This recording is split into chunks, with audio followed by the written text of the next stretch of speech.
Hello everyone. आज हम लोग करेंगे लिमिटेशंस ऑफ प्लानिंग। प्लानिंग के बहुत सारे डिसएडवांटेजेस होते हैं और इसको हम लोग दो हिस्सों में बांटेंगे। एक तो है इंटरनल लिमिटेशन और दूसरा है एक्सटर्नल लिमिटेशन। देखिए, इंटरनल लिमिटेशन वो लिमिटेशंस होती हैं जो बिजनेस के कंट्रोल में होता है और बिजनेस इसको कंट्रोल कर सकती है, बट समहाउ बिजनेस नहीं कर पाती और उससे उसको नुकसान होता है। तो सबसे पहला लिमिटेशन अगर आप देखो प्लानिंग का, वो है planning leads to rigidity. Planning जो है रिजिडिटी को जन्म देती है और इसकी वजह से रिजिडिटी आती है।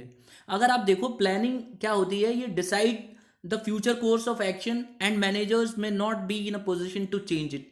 एक्चुअली होता क्या है कि मैंने जो प्लानिंग होती है ये फ्यूचर कोर्स ऑफ एक्शंस है, यानी कि आगे हमें क्या क्या एक्शन लेना है ये एक तरह से बताती है प्लानिंग। और मैनेजर्स इसको बदल नहीं सकते। एक बार प्लानिंग जब हो जाती है तो मैनेजर्स ऐसी सिचुएशन में नहीं होते हैं कि वो बदलें, क्योंकि उनको अलाउ नहीं किया जाता। देख सकते हैं आप यहाँ पे, such situations do not allow managers to take changes according to the business environment, because ये मान के चला जाता है कि जब प्लानिंग हो गई है तो उसको अब स्ट्रिक्टली फॉलो किया जाता है। और क्योंकि टॉप लेवल ने इसे बनाया होता है तो मैनेजर्स जो होते हैं they have to follow it.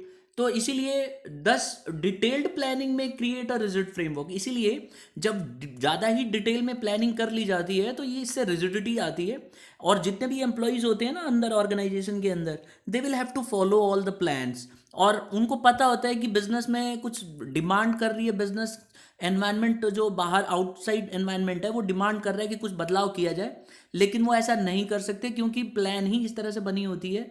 और प्लानिंग को रिजिडिटी जो है बहुत स्ट्रिक्टली फॉलो करना पड़ता है। तो ऐसे में रिजिड हो जाते हैं और आंख मूंद के आपको फॉलो करना होता है, तो इससे रिजिडिटी आती है। दूसरा आता है, ये डायनामिक एनवायरनमेंट में काम नहीं करती। अगर आप देखो डायनामिक एनवायरनमेंट क्या है, जो बार बार आप देखोगे हमारे आसपास का जो एटमॉस्फेयर है वो बहुत तेज़ी से चेंज होता रहता है। तो इसमें बिजनेस को कई बार एकदम सडनली प्लानिंग में चेंजेस लाने होते हैं, लेकिन होता क्या है कि जब बहुत ज़्यादा चेंजेस आने लगता है एनवायरनमेंट में तो प्लानिंग धरी की धरी रह जाती है। प्लानिंग फिर उस तरह से नहीं होती, क्योंकि प्लानिंग में तो एंटिसिपेट करके बनाया गया होता है ना प्लान्स को। तो ऐसे में वो प्लान उल्टा पड़ जाती है। देखिए आप, planning is based on anticipation of future happenings, and since future is uncertain and dynamic, therefore the future anticipations are not always true। तो इसीलिए क्योंकि प्लानिंग को हम एंटिसिपेट करके करते हैं कि आगे ऐसा होगा, और क्या पता ऐसा ना हो, या हो सकता है बहुत जल्दी जल्दी चेंजेस आने लग जाए। तो ऐसे में क्या होगा कि प्लानिंग डायनेमिक एनवायरनमेंट में काम नहीं कर पाती है, बिकॉज वो टोटली बेस्ड होती है एंटिसिपेशंस पे। तो therefore this is the second disadvantage और से लिमिटेशंस ऑफ प्लानिंग। तीसरा आता है, प्लानिंग बहुत ही ह्यूज कॉस्ट लेती है। It involves lot of cost. कैसे? आप देखो प्लानिंग में हम पीछे पड़ चुके हैं कि it is a intellectual process. Planning क्या है? बहुत दिमाग का खेल है, यानी कि ये इसमें बहुत ही दिमाग लगता है, बिकॉज हम लोग एंटिसिपेट करते हैं और उसके आगे क्या क्या प्रोसेसेस हैं वो वन बाय वन हमें पूरा क्राइटेरिया को ध्यान में रख के प्लान करना पड़ता है। तो ये दिमाग का खेल है, तो इसीलिए इसे इंटेलेक्चुअल प्रोसेस कहा जाता है। और इसके लिए होता क्या है कि हायर करना पड़ता है प्रोफेशनल एक्सपर्ट्स को। तो प्रोफेशनल एक्सपर्ट्स जो होते हैं ना, ये they require lot of salary, you will have to give them lot of salary for that. और इसके लिए आपको कलेक्ट करना पड़ेगा फैक्ट्स एंड फिगर्स, यानी कि आपको बहुत सारे डेटा कलेक्ट करना पड़ेगा। और डेटा कलेक्ट करने के लिए आपको किसी को भेजना पड़ेगा, वो जाएगा और बहुत ज़्यादा कॉस्टली हो जाता है। और मोस्ट ऑफ द टाइम आप देखोगे इतना ज़्यादा कॉस्टली हो जाता है कि कई बार उसके ऊपर हमें कई परसेंट, जो पूरा बिजनेस में जो खर्चा होता है उसका कई परसेंट हिस्सा हमें अलग से निकाल के रखना पड़ता है प्लानिंग के लिए। तो इसीलिए ये ह्यूज कॉस्ट इन्वॉल्व करता है। ये तीन हमारे लिमिटेशंस हो चुके हैं। चौथा आता है, प्लानिंग इज टाइम कंज्यूमिंग। देखिए, प्लानिंग माना जाता है कि बहुत ही ज़्यादा टाइम कंज्यूमिंग है, क्योंकि जब हम प्लान करते हैं ना तो हम एंटिसिपेट करते हैं फ्यूचर में क्या होगा, और इसके लिए एंटिसिपेशन के लिए हमें बहुत सारा जो है थॉट प्रोसेस लाना होता है। और ऐसा देखा गया है कि ऐसा करने में कई बार तो इतना ज़्यादा टाइम लग जाता है कि इमरजेंसी में ये कामयाब ही नहीं रहती प्लानिंग। अब देखिए, जैसे sometimes plans is to be drawn up to take so much time that there is not much time left for their implementation and it is not feasible in emergencies. तो planning कई बार feasible नहीं होती है, टिकाऊ नहीं होती है इमरजेंसी के सिचुएशन में। जैसे अभी आप देख लो, गवर्नमेंट ऑफ इंडिया कोरोना की वजह से बहुत सारा प्लानिंग करती रही। अब इसमें देखो टाइम कंज्यूमिंग भी रहा, और अल्टीमेटली आज जब मैं ये वीडियो बना रहा हूँ तो अनलॉकडाउन शुरू किया जा रहा है, सेकेंड स्टेज स्टार्ट हो गई है। तो आप देखोगे फिर अगर हम बैठ के अच्छे से सोचें कि प्लानिंग जो हमने की थी डिस्टेंसिंग रखने की और ये सब, वो प्लानिंग काफ़ी हद तक डैमेज हो चुकी है, क्योंकि गवर्नमेंट ने उस समय एंटिसिपेट किया था कि 2-3 महीने में कोरोना खत्म हो जाएगा, या हो सकता है इसका वैक्सीन बन जाए, या इस टाइप में। ऐसी कंपनियों के साथ भी होता है, कई बार वो एंटिसिपेट करती हैं और उसी के हिसाब से प्लान करती हैं, लेकिन सिचुएशंस वैसी नहीं होती और प्लानिंग में ही काफ़ी टाइम निकल जाता है और वो लेट हो जाते हैं।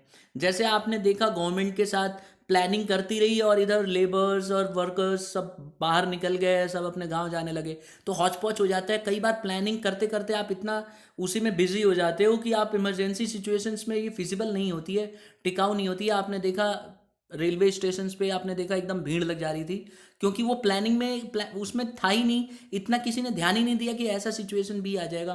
तो ऐसे में देखा जाता है it takes lot of time, और इसीलिए फिजिबल नहीं होता है इमरजेंसी में। जब बहुत ही जल्दी से कुछ ऐसे सिचुएशन आ जाती हैं तो ऐसे में प्लान यूजफुल नहीं होता है, आपको सडन डिसीजन लेना होता है। नेक्स्ट आता है planning does not guarantee success. देखिए प्लानिंग जो है ना, सक्सेस की गारंटी तो बिल्कुल भी नहीं देता।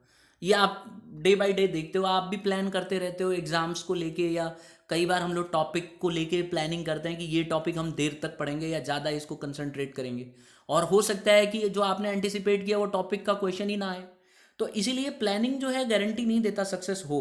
इसी तरह से बिजनेस के अंदर भी अगर आप देखोगे, the success of the enterprise is possible only when the plans are properly drawn and implemented. सबको पता है कि जब प्रॉपर तरीके से प्लान बनाया जाएगा और इम्प्लीमेंट किया जाएगा तभी सक्सेसफुल होगा। Sometimes manager depend on previously tried successful plans. कई बार देखा गया है कि जो मैनेजर्स होते हैं, पहले जो उन्होंने प्लान बनाई थी उसी के ऊपर स्ट्रिक हो जाते हैं और वो ऐसे ही उसको फॉलो करते हैं, लेकिन ऐसा होता है कि वो इफेक्टिव नहीं होती है एक पर्टिकुलर सिचुएशन में, और इसकी कोई गारंटी हम नहीं दे सकते कि एकदम सक्सेसफुल ही होगी। आप कितना भी अच्छा प्लान बना लो, you cannot give a guarantee that it will be a successful, because due to the change in the time and external environments business एकदम से चेंज हो जाती है, और इसमें गारंटी हम नहीं दे सकते कि हमारी प्लान एकदम परफेक्ट होगी। नेक्स्ट जो आता है इंटरनल का last one, that is planning reduces creativity. Planning अगर आप देखोगे ना तो रिड्यूस करता है क्रिएटिविटी। अब आपको पता है क्रिएटिविटी कैसे आती है, जब आप अपने एम्प्लॉयज़ को छोड़ दो, उनको डिसीजन लेने दो, और सडनली जो एनवायरनमेंट में चेंजेस आ रहा है उसमें अपना वो दिमाग लगाएं। लेकिन प्लानिंग ऐसा अलाउ ही नहीं करती। अगर आप देखो in planning work is to be done as per the predetermined plans. Work इसमें कैसे किया जाता है, जो प्लान में प्री डिटरमिन्ड होते हैं, जैसे पहले से ही तय होता है उसी के हिसाब से चलना होता है। It is decided in advance, पहले ही से एडवांस में डिसाइड कर लिया जाता है कि क्या करना है, किसके द्वारा करना है, कैसे करना है।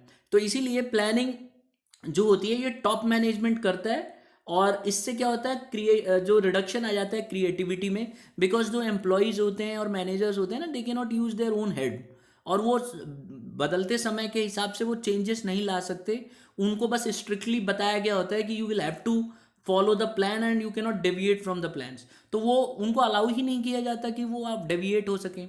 जो प्लान टॉप लेवल मैनेजमेंट ने बनाया वो चाहता है कि उसी को फॉलो किया जाए और वैसे ही चलता रहे सब कुछ। तो इसीलिए मैनेजर्स जो हैं क्रिएटिविटी नहीं ला पाते, और इससे डिस्करेजमेंट मिलता है इंडिविजुअल्स को और वो क्रिएटिव नहीं हो पाते। अब आ जाते हैं हम लोग एक्सटर्नल एनवायरनमेंट पे। देखिए एक्सटर्नल एनवायरनमेंट वो एनवायरनमेंट होता है जिसमें जो एक्सटर्नल फैक्टर्स की वजह से होता है, और बिजनेस का इस पर कोई कंट्रोल नहीं है। आप देख सकते हो कि those limitations of planning which arise due to external factors and over which organisation has no control. इसके ऊपर ऑर्गेनाइजेशन का कंट्रोल ही नहीं रहता है। कौन कौन से हैं ये हम पहले भी पढ़ चुके हैं एक्सटर्नल सोर्सेज। इसमें आप देखिए सबसे पहला है changes in government policy. Government अगर कोई पॉलिसी में बदलाव कर दे तो इसके वजह से क्या होता है, बिजनेस ऑर्गेनाइजेशन को नुकसान हो सकता है या प्लानिंग में डैमेज हो सकता है, क्योंकि प्लानिंग एंटिसिपेट करके बनाई गई होती है, और सडनली अगर गवर्नमेंट ने प्लान वो पॉलिसीज बदल दी तो उसके वजह से हो सकता है कि आपको प्लान जो आपने बनाया वो हैम्पर हो।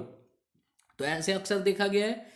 और ये गवर्नमेंट की जो पॉलिसीज होती हैं इसमें कंपनियों का इन्वॉल्वमेंट नहीं हो सकता, it's totally on the government whether they what they want to do. दूसरा आता है changes in economic and social conditions. अगर आप देखिए सोशल कंडीशंस और इकोनॉमिक कंडीशंस ऐसी आ जाती हैं, इससे बिजनेस के जो प्लान्स होते हैं ना वो अफेक्ट होते हैं। जैसे आप देख लीजिए आजकल क्या है, वर्कर्स सब गांव चले गए हैं, और कंपनियों ने जो प्लानिंग किया था वो अचीव कर ही नहीं सकती। आप भी देख रहे होगे कि प्लानिंग को अचीव कैसे कर सकती हैं, क्योंकि उन्होंने प्लान किया था कि हम इतने काम करेंगे, और वर्कर्स के अभी जब अनलॉकडाउन शुरू हुआ है तो वर्कर्स अवेलेबल ही नहीं है कंपनियों के पास।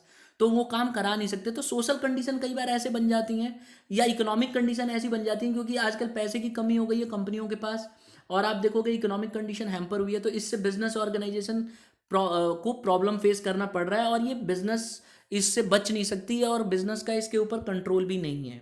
तो यही हमने पढ़ना था। तीसरा है नेचुरल कैलेमिटी। देखिए नेचुरल कैलेमिटी भी एक ऐसी कॉज है जो बिजनेस का इस पे कंट्रोल नहीं रहता, और प्लानिंग इफेक्ट होती है डायरेक्टली।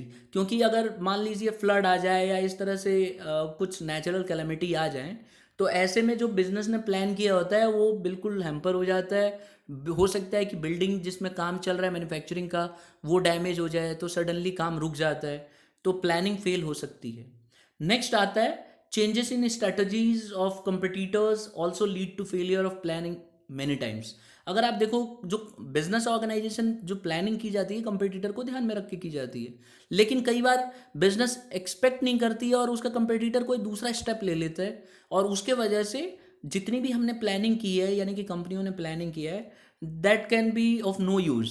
तो हो सकता है, और कंपनी का इस पे कंट्रोल भी नहीं रहता है, they can not control this because it's up to the competitor what type of decision he is going to take. तो ये भी एक एक्सटर्नल फैक्टर है जो इफेक्ट करता है। और last one, regular technology changes में इफेक्ट प्लानिंग। आप देखोगे टेक्नोलॉजी में इतना जल्दी जल्दी बदलाव आ रहा है कि इससे बिजनेस ऑर्गेनाइजेशन इफेक्ट होती हैं, और प्लानिंग कई बार उल्टा पड़ जाती है। हो सकता है कि लेबर ओरिएंटेड, या आप देख लो कंपनी ने ज़्यादा वर्कर्स को इन्वॉल्व करके काम को अचीव करने का सोचा हो, और सडनली कोई ऐसा टेक्नोलॉजी आ जाए जिसमें एक अकेली मशीन 50 या 100 लेबर का काम कर दे, तो ऐसे में तो वो कंपनी जो मशीन का इस्तेमाल करेगी that will be earning lot of money as compare to the company which is labour incentive. तो इसीलिए इसमें कई बार उल्टा भी पड़ सकता है। तो ये टेक्नोलॉजी में आने से प्लानिंग हैम्पर हो सकती है। तो ये सब थे लिमिटेशंस ऑफ प्लानिंग। इसको आपने 2 भागों में बांट देना है और फिर इनको प्रॉपरली लिखना है। और आप एग्जाम्पल्स और इसमें ऐड कर सकते हो जो डेली रूटीन के एग्जाम्पल्स हैं। तो that is all limitations we have discussed. अगर आपको वीडियो पसंद आई है तो लाइक और शेयर ज़रूर करना अपने फ्रेंड्स को जिनको आपको लगता है कि ये यूज़फुल है, और इस मटेरियल को आप नोट्स में भी यूज़ कर सकते हैं। Thank you for listening and have a nice day.